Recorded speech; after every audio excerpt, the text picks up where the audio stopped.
तो पवन जी, आज हम आपसे जानेंगे सनातन के विषय को लेकर, सनातन के बारे में, कि श्री धीरेन्द्र शास्त्री जी वर्तमान समय में जो बागेश्वर बाबा जी हैं, 7 नवंबर से 16 नवंबर तक एक कम से कम 150 किलोमीटर की वो लंबी सनातन यात्रा कर रहे हैं।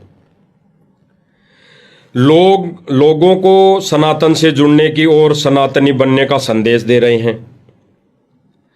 इस यात्रा को आप किस रूप में देख रहे हैं? क्योंकि आप भी एक हिंदू धर्म से हैं और एक आप सनातनी भी हैं, तो आप पूरे मानव समाज को इस विषय में जानकारी देने की कृपा करें कि असली सनातनी धर्म क्या है, असली सनातनी की परिभाषा क्या है। देखिए कजोड़ जी, आपने जो सवाल किया है, ये सवाल वैसे तो सामान्य कैटेगरी का है। यदि हम इसके मीनिंग में जाएंगे तो फिर बहुत गहरा अर्थ है इसका। आपने अक्सर देखा होगा, बागेश्वर वाले धीरेन्द्र शास्त्री जी बहुत सारे उलूल जुलूल बयान देते रहते हैं और उनके बयानों को लेकर काफ़ी लोग प्रतिक्रिया भी देते रहते हैं, विरोध भी करते हैं उनका। कई बार उनको माफ़ी भी मांगनी पड़ती है अपने बयानों के ऊपर। परंतु वर्तमान में उन्होंने जो एक रैली निकालने का, एक यात्रा का जो संकल्प लिया है, सनातन यात्रा, इस सनातन यात्रा को लेकर किसी व्यक्ति का कोई विरोध या उनसे कोई भी सवाल जवाब, ऐसा आपको कुछ भी देखने को नहीं मिलेगा। कारण क्या है? अध्यात्म की कमी, अध्यात्म के प्रति लोगों की जागरूकता की कमी। असल में अध्यात्म से पूरी दुनिया दूर बैठी है और इस अध्यात्म की, हमारे धर्मशास्त्रों की वास्तविक जानकारी ना हो पाने के कारण कोई भी व्यक्ति इस सनातन यात्रा के ऊपर धीरेन्द्र शास्त्री से सवाल जवाब नहीं कर रहा है। दूसरा, लोगों को डर है इस बात का कि भाई यदि हमने सनातन का विरोध कर दिया या कोई सवाल जवाब कर दिया तो पता नहीं हमारे प्रति लोगों की क्या प्रतिक्रिया होगी, हमारा विरोध बढ़ जाएगा। कई लोग डरे हुए हैं। लेकिन परमेश्वर रामपाल जी के भक्ति मार्ग से जो आत्माएं परिचित हैं, वो आत्माएं जरूर सनातन यात्रा को लेकर सवाल जवाब करेंगी। सबसे पहले तो मैं आपको यह बताऊं कि चाहे धीरेन्द्र शास्त्री जी हों, चाहे देश के चारों शंकराचार्य जी हों, चाहे कोई कितना ही बड़ा संत महंत या मंडलेश्वर हो, असल में सनातन क्या है, सनातन की परिभाषा क्या है, सनातन का मार्ग क्या है, ये इन लोगों को पता ही नहीं है। धीरेन्द्र शास्त्री जी अपने आप को सनातनी कहते हैं, जबकि सनातन की परिभाषा से ये वहां से दूर दूर तक परिचित नहीं है। सनातन क्या है?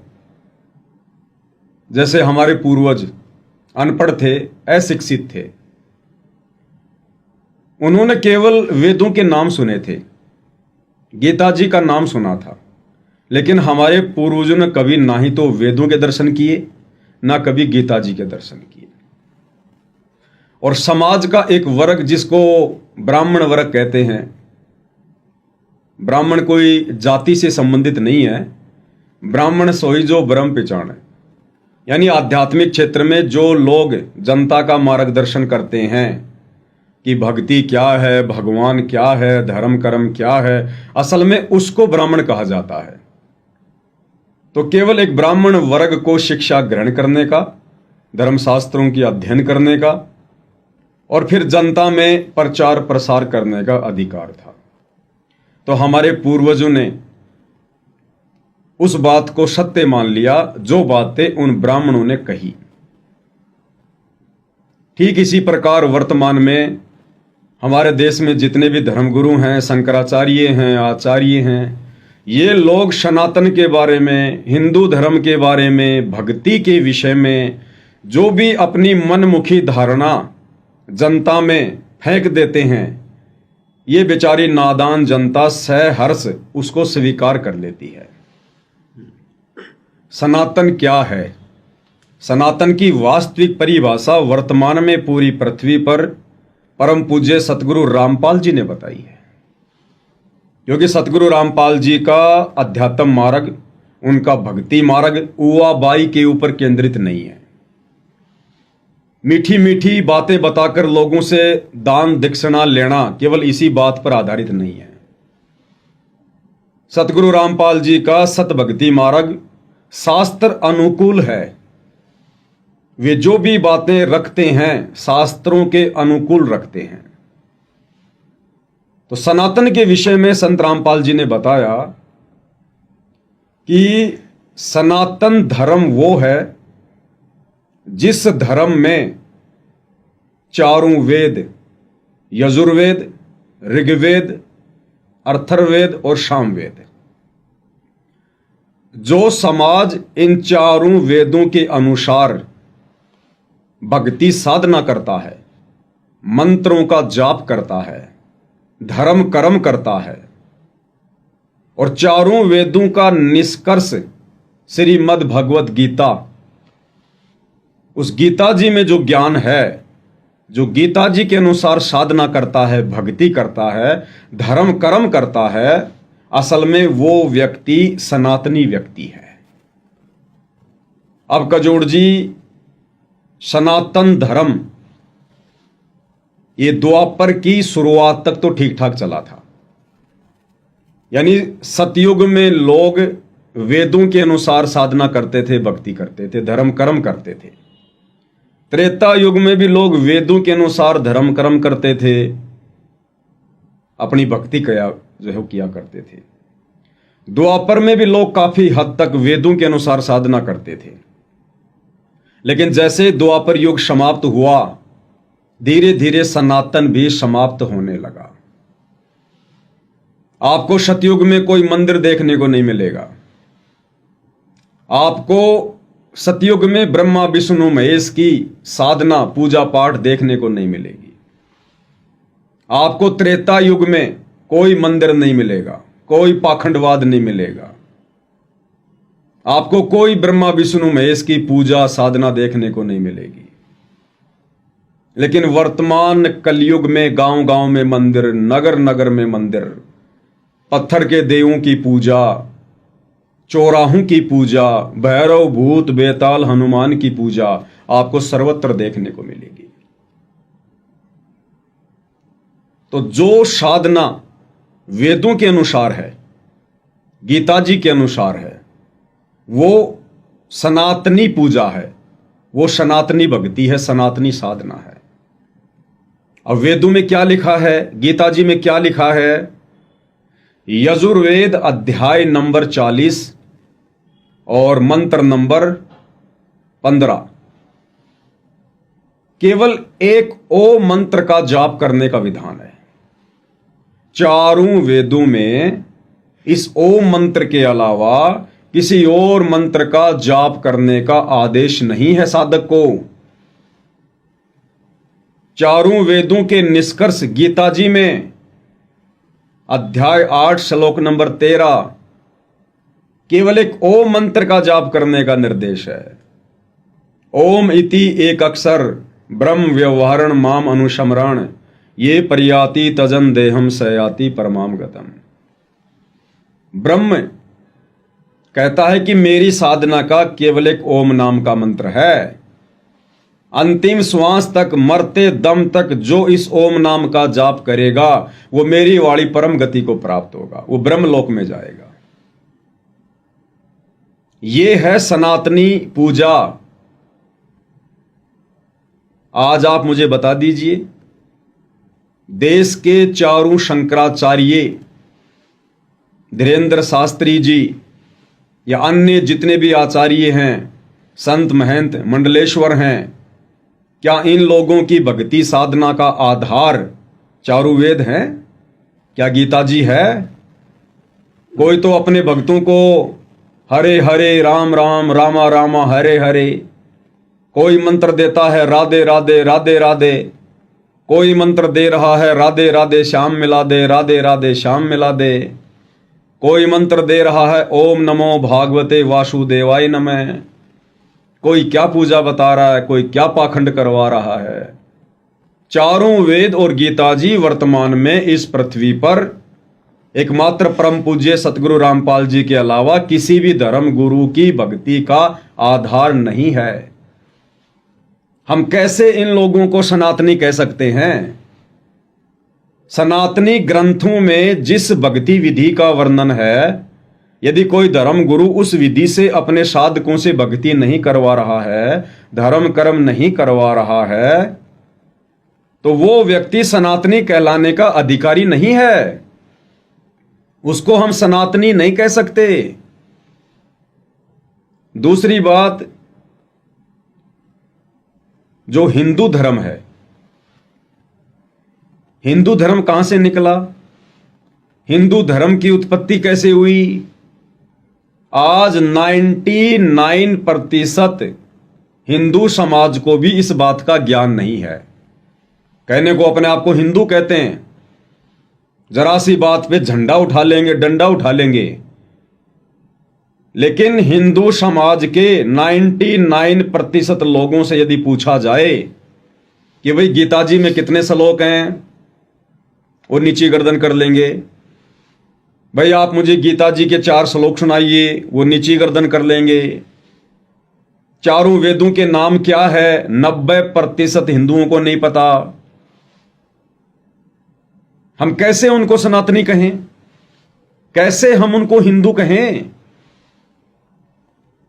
हिंदू, मुस्लिम, सिख और ईसाई, ये चारों धर्म बराबर हैं।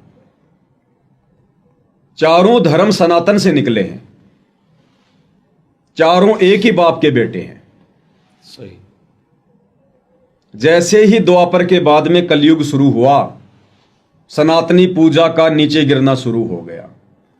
भैरव, भूत, बेताल, पेड़ पौधे, चौराहे, इनकी साधना शुरू हो गई। इंसान भक्ति करते करते भी दुखी रहने लगा। धर्म कर्म की जानकारी से इंसान दूर हो गया। आज से 3200 वर्ष पहले हिंदू धर्म का जन्म हुआ। द्वापर में कोई जानता ही नहीं था हिंदू धर्म क्या होता है। द्वापर में कोई नहीं जानता था मुस्लिम धर्म क्या होता है, सिख क्या होते हैं, ईसाई क्या होते हैं। सतयुग में कोई धर्म नहीं था, त्रेता युग में कोई धर्म नहीं था, द्वापर तक भी कोई धर्म नहीं था। एकमात्र सनातनी ग्रंथ वेदों के अनुसार भक्ति साधना होती थी। द्वापर के बाद में सारे धर्म बने हैं। 99% हिंदुओं को तो छोड़ो, लाखों की संख्या में जो धर्म गुरु बैठे हैं, पाखंड फैला रहे हैं, धर्म के नाम पर अपनी दुकानें चला रहे हैं। यहां तक कि हमारे देश के चारों शंकराचार्यों को इस बात का ज्ञान नहीं है कि हिंदू धर्म की शुरुआत क्यों हुई थी। ये तो बता देंगे कि हिंदू धर्म की शुरुआत आदि शंकराचार्य जी ने की थी, लेकिन ये नहीं बता पाएंगे कि हिंदू धर्म की शुरुआत उनको क्यों करनी पड़ी, ऐसी क्या नौबत आ गई थी। जब आप इतिहास में जाएंगे, परम पूज्य सतगुरु रामपाल जी के प्रवचन सुनेंगे, तो आपको पता चलेगा कि बौद्ध धर्म का बहुत तेजी से प्रचार प्रसार हो रहा था। पूरे चाइना बौद्ध धर्म को अपना चुका था। और ये जो बौद्ध धर्म है, ये जीव को नास्तिकता की ओर लेके जा रहा था, धीरे धीरे धीरे धीरे। लेकिन भारत की भूमि हमेशा से ऋषि मुनियों की भूमि रही है। परमपिता परमेश्वर जी की यहां पर विशेष दया दृष्टि रही है। विश्व में अध्यात्म की शुरुआत भारत की भूमि से ही होती है। और परमेश्वर ने जब भक्ति मार्ग का समय आता है, तो मोक्ष मार्ग की शुरुआत भारत देश से ही करनी होती है। इसलिए उस परमपिता परमेश्वर कबीर साहिब ने, जो वर्तमान में धरती पर हमारा सौभाग्य सतगुरु रामपाल जी के रूप में प्रकट हैं, उन्होंने हमेशा हमारे देश की संस्कृति को, लोगों की सोच को, विचारधारा को उन्होंने सेफ रखा है, बचा के रखा है। तो भला वो परमपिता परमात्मा हिंदुस्तान में पाखंड को कैसे फैलने देता, नास्तिकता का बीज कैसे पड़ने देता। तो परमपिता परमेश्वर कबीर जी ने शंकर भगवान को प्रेरणा की। शंकर भगवान ने अपने शंकर लोक से अपनी एक आत्मा, अपने एक गण को आदि शंकराचार्य के रूप में धरती पर जन्म दिया। आदि शंकराचार्य ने बहुत ही थोड़ी उम्र में बहुत सारे शास्त्रों का अध्ययन किया, बहुत सारी उन्होंने पुस्तकें लिखी। 32 साल तक उनकी उम्र थी। अंत में वो भी एक भयंकर बीमारी के कारण अपना शरीर छोड़ के चले गए। लेकिन 32 साल की उम्र से पहले उन्होंने 4 मठों की स्थापना कर दी थी। देश के चारों कोनों में 4 मठों की स्थापना कर दी और वहां पर जो है एक एक आत्मा को बैठा दिया धर्म गुरु के रूप में, जिसको हम शंकराचार्य कहते हैं, जो परंपरा वर्तमान में भी चालू है। तो आदि शंकराचार्य ने हिंदू धर्म की शुरुआत क्यों की? 4 मठ स्थापित करके। क्योंकि बौद्ध धर्म का प्रचार प्रसार बहुत तेजी से फैल रहा था, और यदि बौद्ध धर्म का प्रचार प्रसार भारत में भी तेजी से फैलना शुरू हो जाता तो आज भारत की धरती पर हाहाकार मचा होता। घर घर में नास्तिक लोग होते, भक्ति और भगवान की कोई चर्चा नहीं करता।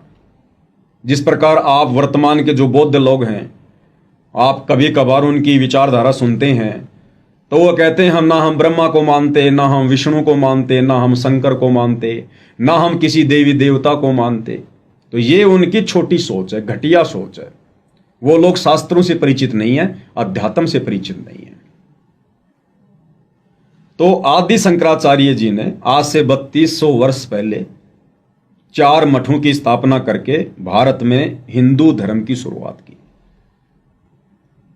और वेदों के अनुसार जो साधना है, उस साधना पे उन्होंने जोर दिया।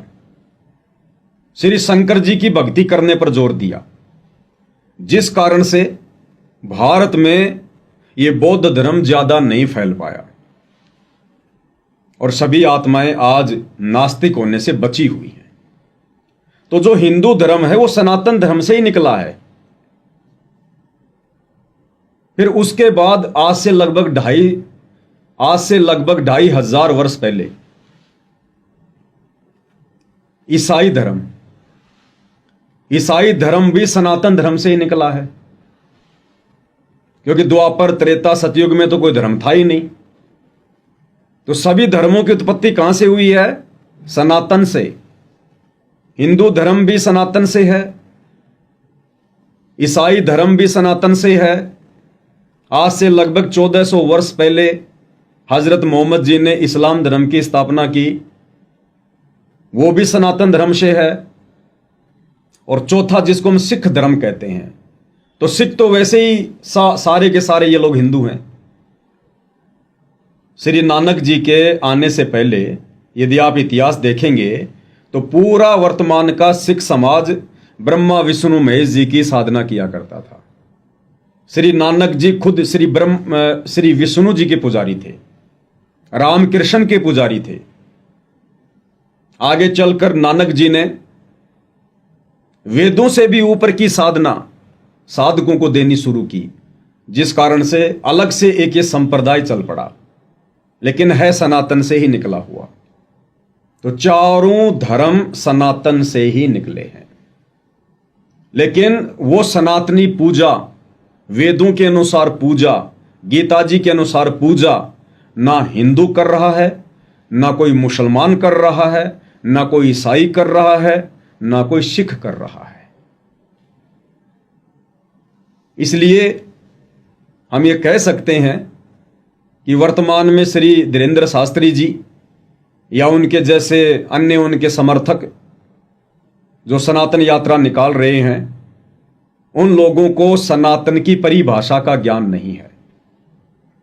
अगर उन्हें सनातन की परिभाषा का ज्ञान होता तो पहले वो अपनी भक्ति साधना को दुरुस्त करते, पहले स्वयं सनातनी साधना को अपनाते, उसके बाद वो सनातनी यात्रा निकालने का वो प्रयास करते हैं।